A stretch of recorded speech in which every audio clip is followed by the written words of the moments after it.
Perkenalkan, aku Abdil Ibnu Rahman. Pada kesempatan kali ini aku ingin menyampaikan beberapa aspek komunikasi yang perlu kita perhatikan dalam public speaking ataupun presentasi. Ya, pertama itu ada dari aspek komunikasi verbal, di mana yang kita tahu komunikasi verbal adalah komunikasi dengan ucapan ataupun tulisan, ya. Nah, menurut Haryanto, ya, aspek komunikasi tersebut ya bisa dibagi beberapa macam. Pertama itu ada vocabulary atau perbendaharaan kata-kata, ya. Jadi kita itu harus berkomunikasi dengan kata-kata yang mudah dimengerti oleh audiens, ya, atau orang yang kita ajak berkomunikasi. Jangan menggunakan kata-kata yang sulit dimengerti gitu. Jadi seperti itu. Kemudian ada kecepatan atau racing, di mana di sini berhubungan dengan seberapa cepat kita berbicara kepada lawan bicara ataupun audiens kita. Ya, jadi perlu diperhatikan juga kecepatan berbicara kita. Jangan sampai terlalu cepat sampai orang akan sulit mendengar apa yang kita ucapkan.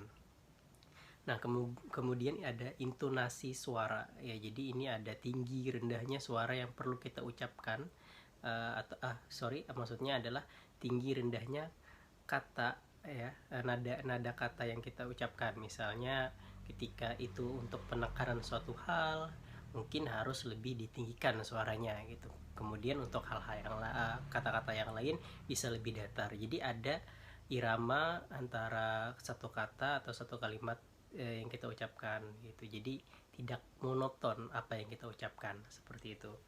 Kemudian ada humor atau lelucon, di mana kita bisa menyisipkan semacam humor di sela-sela komunikasi kita agar komunikasi itu berjalan lebih lebih nyaman lah. Jadi tidak terlalu tegang, seperti itu. Kemudian ada juga singkat dan jelas gitu. Jadi apa yang kita ingin komunikasikan dengan orang atau audiens kita haruslah sesingkat mungkin. Kalau bisa itu jangan terlalu berbelit-belit, ya, singkat, jelas, dan padat gitu. Jadi apa yang kita ucapkan itu semuanya punya punya arti atau makna yang jelas, seperti itu. Nah, terakhir adalah timing, yaitu waktu yang tepat. Jadi dimana ketika kita mengkomunikasikan sesuatu haruslah di tempat yang tepat, seperti di waktu yang tepat, seperti itu. Oke, kemudian ada aspek komunikasi nonverbal. Di beberapa bagian dalam aspek ini, pertama adalah seperti ekspresi wajah. Jadi ketika orang itu tersenyum gitu kan. Nah, itu kan sudah menampilkan informasi bahwa orang itu senang gitu. Jadi kita tahu komunikasinya lewat ekspresi wajah pun sudah tahu bahwa orang ini sedang senang, seperti ataupun seperti sedang marah, seperti itu. Terlihatlah dari ekspresi wajah. Kemudian ada gestur. Jadi gestur itu gerakan tubuh, ya, yang terlihat seperti kayak mengacungkan tangan seperti ini. Artinya orang itu ingin melakukan ingin berbicara, misalnya dalam suatu rapat mengacungkan tangan. Nah, itu salah satu gerakan tubuh tanpa berbicara. Nah, kemudian ada bahasa tubuh. Nah, bahasa tubuh ini lebih spesifik lagi dari gerakan tangan tadi. Jadi kayak misalnya ada orang yang menjilangkan tangannya seperti ini, ya. Ya, seperti kayak merasa tidak nyaman terhadap suatu kondisi pembicaraan. Nah, itu juga termasuk bahasa tubuh gitu kan, yang menginformasikan atau mengkomunikasikan bahwa orang itu merasa tidak nyaman ketika dalam suatu ruangan, seperti itu. Kemudian ada sentuhan. Nah, sentuhan ini biasanya memang digunakan untuk orang yang lebih akrab berkomunikasinya, ya. Jadi seperti mulai menyentuh pundak, seperti itu. Kemudian penampilan. Nah, ini penampilan seperti gaya rambut, ya, terus bentuk warna pakaian atau model pakaian. Nah, ini juga memberikan komunikasi tadi lewat nonverbal, seperti itu. Oke, selanjutnya ada aspek artikulasi dan intonasi suara, ya. Nah, pada aspek ini ada dua hal lah, ya. Pertama, artikulasi dulu lah, ya. Artikulasi itu menurut Mustaine, ya, Artikulasi adalah seluruh struktur yang ada dalam otak yang mana hal tersebut terpengaruh dari beberapa kegiatan hal lain seperti membaca, mencerna beberapa kata yang ada, dan beberapa gerakan tambahan lainnya. Nah, seperti misalnya menulis, membuat sketsa, ataupun beberapa hal lainnya. Nah, kalau contohnya ini, contoh gampangnya itu ada, atau penjelasan gampangnya adalah artikulasi itu bagaimana kita mengucapkan suatu kata itu secara jelas gitu kan, benar dan sesuai gitu dengan apa yang harusnya kita ucapkan. Misalnya gini, ada kata misalnya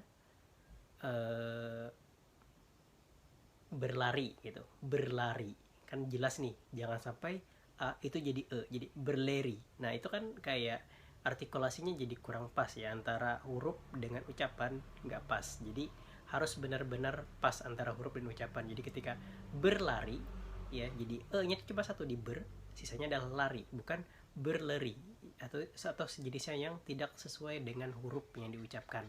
Nah, contoh gampangnya seperti itu artikulasi. Artikulasi sendiri itu bisa terpengaruh oleh dua hal gitu, ada dari sikap gitu atau dari mimik. Kalau sikap itu adalah ketika kita berbicara ke audiens untuk hal-hal yang tegas, misalnya untuk hal-hal yang serius, tentu badan kita harus juga terlihat tegap ya, menandakan bahwa apa yang kita ucapkan itu serius gitu. Nah itu dari sikap ya. Kemudian ada dari mimik. Mimik itu adalah gerakan mulut kita mengucapkan sesuatu. Seperti tadi kayak berlari gitu kan. Terlihat dari ucapan mulut kita itu mengucapkan huruf yang sesuai gitu, ataupun seperti apa ya, kontradiksi gitu. Nah kemudian ada intonasi. Nah intonasi ini kalau menurut KBBI itu yang mana menjadi salah satu pedoman dalam pengucapan kata berbahasa Indonesia, mempunyai pengertian tersendiri. Intonasi adalah sebuah lagu dari kata ataupun kalimat, atau yang lebih jelasnya, intonasi merupakan tinggi rendahnya nada sebuah kalimat ketika seseorang tersebut sedang mengucapkan kalimat yang mereka ucap.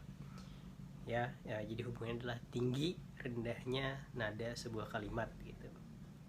Nah, jadi intinya adalah kita berbicara itu jangan monoton, atau maksudnya jangan monoton gitu, maksudnya kayak jangan terlalu datar lah suaranya gitu, harus ada tinggi rendahnya. Nah intonasi sendiri itu terdiri dari beberapa macam ya, ada jenis dinamik ya, atau campuran lah ya gitu.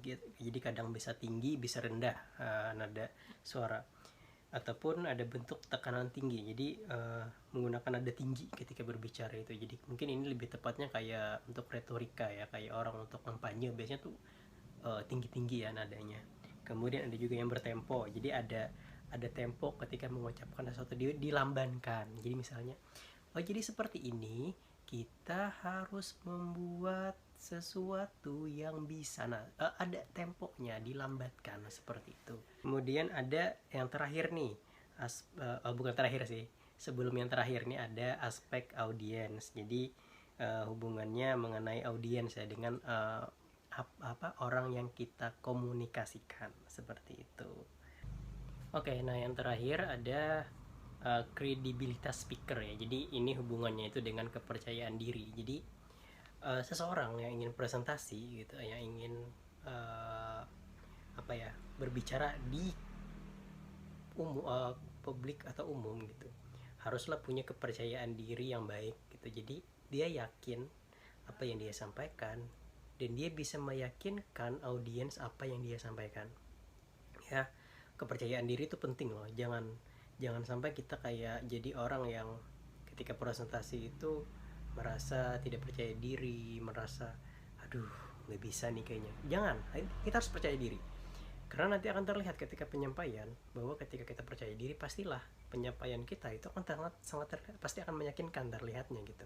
Nah kepercayaan diri sendiri itu dipengaruhi oleh beberapa hal gitu ya, yang salah satunya adalah pengetahuan kita.